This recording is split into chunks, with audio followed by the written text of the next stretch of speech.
Hey everyone, it is Friday, June 20th. You are listening to the Mo News Podcast. I am Jill Wagner. This is the place where we bring you just the facts. We read all of the news and read between the lines so you don't have to. So this is my last solo podcast until Moshe returns from Japan. So we will be back together again for Monday's podcast. As for today, it is officially the start of summer, which means it is the longest day of the year, at least in terms of sunlight in the Northern Hemisphere.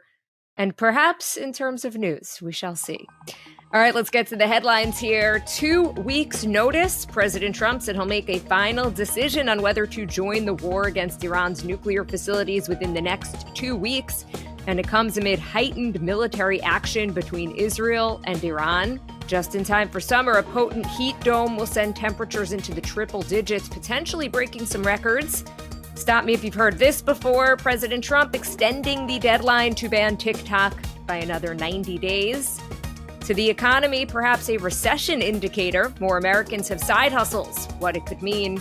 A potential setback for SpaceX. Its Starship rocket explodes before a test.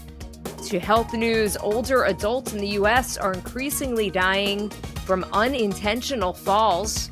And it is Friday. Cheers to the freaking weekend, what we are watching, reading, and eating. President Trump giving himself a new window for deciding whether or not to intervene militarily in Iran. Here's how the White House press secretary, Carolyn Leavitt, began her press briefing on Thursday. I have a message directly from the president, and I quote, "Based on the fact that there's a substantial chance of negotiations that may or may not take place with Iran in the near future, I will make my decision whether or not to go within the next 2 weeks." So some breathing room there for diplomacy, although it is worth pointing out that the president has used a 2-week type of deadline before, most recently with negotiations on a ceasefire between Russia and Ukraine.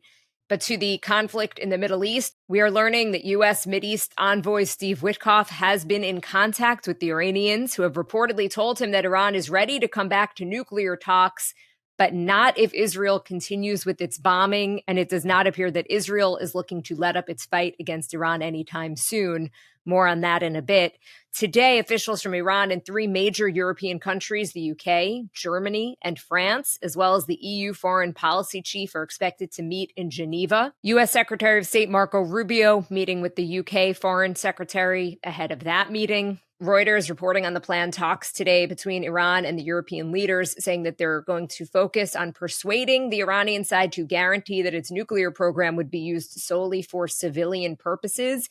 It's not clear what will come of the meeting and if it will be enough to prevent the U.S. from getting involved militarily. The White House press secretary saying on Thursday that it's looking for Iran to agree to absolutely no uranium enrichment, and underscored once again the U.S. position that Iran cannot have a nuclear weapon. But this new 2-week timeline comes after President Trump's statements have recently become increasingly threatening, demanding a total surrender from Iran. There had been reporting prior to Thursday's statement that President Trump was actually leaning towards getting directly involved militarily, potentially using those American B-2 bombers to help destroy Iran's most hardened nuclear facility, the Fordow plant in the northwestern part of the country. It's built inside of a mountain. It's also reinforced by layers of concrete. It's thought that the only bomb that could potentially penetrate the site is the GBU-57 massive ordnance penetrator. The U.S. is the only country in the world that has this bunker buster weapon, and it's also the only country that has an aircraft capable of transporting and deploying the 3,000-pound bomb. And that would be the B-2 bomber. It all comes as fighting and rhetoric between Israel and Iran has intensified, with Iranian missiles crashing into the largest hospital in southern Israel and hitting residential buildings in Tel Aviv. Here is Trey Yanks to Fox News on the scene of the Soroka Hospital. Here at the Soroka Hospital in southern Israel, you can see just how widespread the damage is. There were no patients in this building at the time, and doctors say that saved many lives. But this entire facility has been affected, and we've watched today as patients are evacuated and first responders look to clear the area. As you heard there, most people had been evacuated, but there are reports that dozens of people have been injured. Iran says that it was targeting a nearby military facility, but has provided no evidence to back that up. Now, a couple things notable here. For one, Israel is viewing this hospital strike as a red line, with Israel's defense minister threatening Iran's supreme leader, saying afterward that Ayatollah Khamenei cannot continue to exist. Does that mean that Israel will now target Khamenei? Unclear. Another thing to note is that the hospital strike followed a couple of relatively quiet nights in Israel. So the thinking was that perhaps the Israeli strikes had really diminished Iran's ability to counterstrike, but clearly Iran still has some serious weapons in its arsenal. And this missile was not a conventional warhead. It was a single missile that released multiple warheads, or a cluster munition warhead. Again, Israel is viewing this as a major escalation. The direct military conflict between Israel and Iran started last Friday with that surprise wave of Israeli airstrikes targeting Iran's nuclear and military sites, top generals, and nuclear scientists. It isn't clear how many Iranians have been killed because, in part, the Iranian regime likes to downplay the number. But a Washington-based Iranian human rights group says at least 639 people, including more than 250 civilians, have been killed in Iran, with more than 1,300 wounded. Time for the speed read from CNN. The first two rounds of extreme heat is underway for parts of the eastern half of the United States. The opening act for a potent and widespread heat dome that will send temperatures to dangerous record-breaking levels over the weekend and into next week. More than 15 million people from the Washington, D.C. area to parts of Florida are under a level 3 of 4 major heat risk, according to the National Weather Service. Many places will see highs in the low to mid 90s, but it could feel hotter with the heat index, how it actually feels outside, including humidity, in the triple digits. This week's heat risk is being driven by an area of high pressure over the western Atlantic Ocean that is funneling hot, moist air up from the Caribbean into the U.S. That tropical origin bringing particularly extreme humidity is a key reason why the heat will feel so intense and linger. The heat dome is forecast to expand across the central and eastern U.S. by the weekend, covering parts of the southern plains to the Midwest, mid-Atlantic, and Northeast. High temperatures across these regions are expected to soar at least 15 degrees above normal and will mark the hottest temperatures of the year to date, rising well into the 90s. Heat, by the way, remains the deadliest form of extreme weather in the United States, contributing to more than 800 deaths annually on average since 1999. Some business news from CNBC. President Trump has extended the deadline for TikTok's parent company ByteDance to sell the app to an American owner or be shut down in the United States. On Thursday, President Trump signed an executive order granting a third extension for the Chinese company to sell its video platform so it can continue to operate in the country. The president writing on Truth Social, "I have just signed the executive order extending the deadline for the TikTok closing for 90 days, which brings us to September 17th, 2025. TikTok has 170 million users in the U.S., and support for a ban has been declining, according to a Pew Research survey. A law banning TikTok initially passed under the Biden administration because of national security concerns, which led the app to briefly go offline ahead of Trump's inauguration earlier this year. However, once Trump signaled he planned to keep the app running in the U.S., TikTok resumed functioning. TikTok, by the way, has denied that it posed any security concerns to the U.S. and said American data is not stored in China. Once in office, Trump signed an extension of the deadline to sell the app, which gave ByteDance 75 days to find a buyer. That extension ended on April 5th. But ahead of that deadline, we learned about some potential TikTok suitors that had expressed interest in buying the app. Amazon made a last-minute bid to buy TikTok. Others who expressed interest included Reddit co-founder Alexis Ohanian, who joined billionaire investor Frank McCourt's bid, the AI search engine startup Perplexity AI, and Steve Mnuchin, who was the Treasury Secretary in the first Trump administration.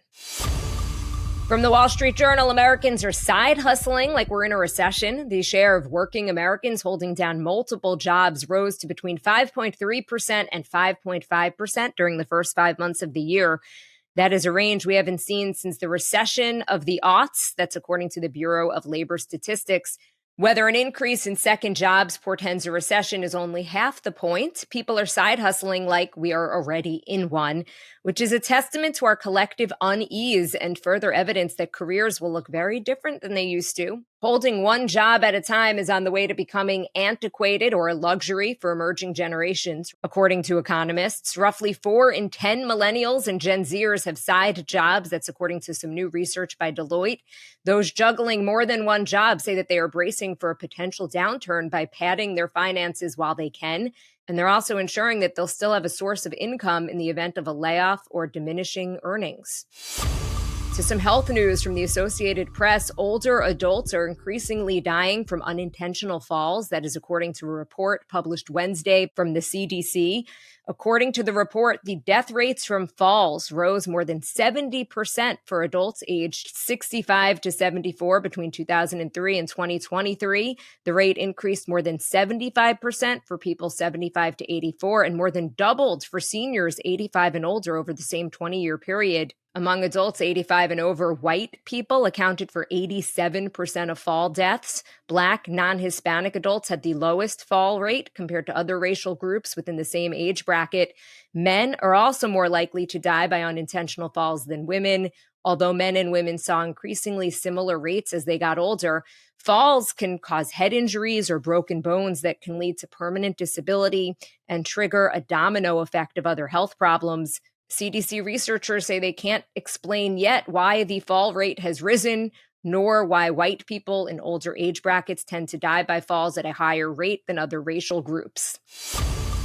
And from the New York Times, a SpaceX Starship rocket exploded in a huge fireball on a test stand late Wednesday during preparations for its next launch at the company's base in South Texas. SpaceX saying the upper stage Starship vehicle experienced a major anomaly before starting a test fire at around 11 p.m. local time. All personnel were safe. There were no hazards to the residents of nearby communities. SpaceX CEO Elon Musk said the initial analysis indicated a storage container containing pressurized nitrogen had failed. Starship is the largest and most powerful rocket ever built. It is central to Musk's dream of one day sending humans to Mars, but it has had a mixed record so far with multiple setbacks. And it is Friday. Cheers to the freaking weekend. What I am watching, The Gilded Age, the 3rd season of the HBO hit, premieres on Sunday. And because it is HBO or HBO Max or whatever we're calling it these days, we get one new episode a week and they'll run through August 10th. What am I reading this week? I have heard great things about The Favorites. Apparently it is a page turner. The chapters are short. It's a really easy read, especially for the summer. It's written by Lane Fargo, so I'm looking forward to that. And as for what I am eating, you know what? I'm still working my way through my yogurt and such birthday cake. I wound up not having to buy myself a birthday cake, and instead my husband got me a yogurt and such cake. It is a huge thing on Long Island, at least with people of my generation, and I've recently found out that apparently yogurt and such, or these yogurt places, have gone viral on TikTok. So I'm never there on Saturday nights, late night, but apparently it's the place to be. Okay, that does it for me. Thank you guys so much for listening to the Mo News podcast. If you like what you hear, please share this with your friends. It helps us grow. Follow us and subscribe so you don't miss an episode. Review us in the App Store. Have a really nice weekend. And again, Moshe will be back on Monday, so we'll see you then. Thanks for listening to the Mo News podcast. Have a fantastic day. I hope you enjoyed.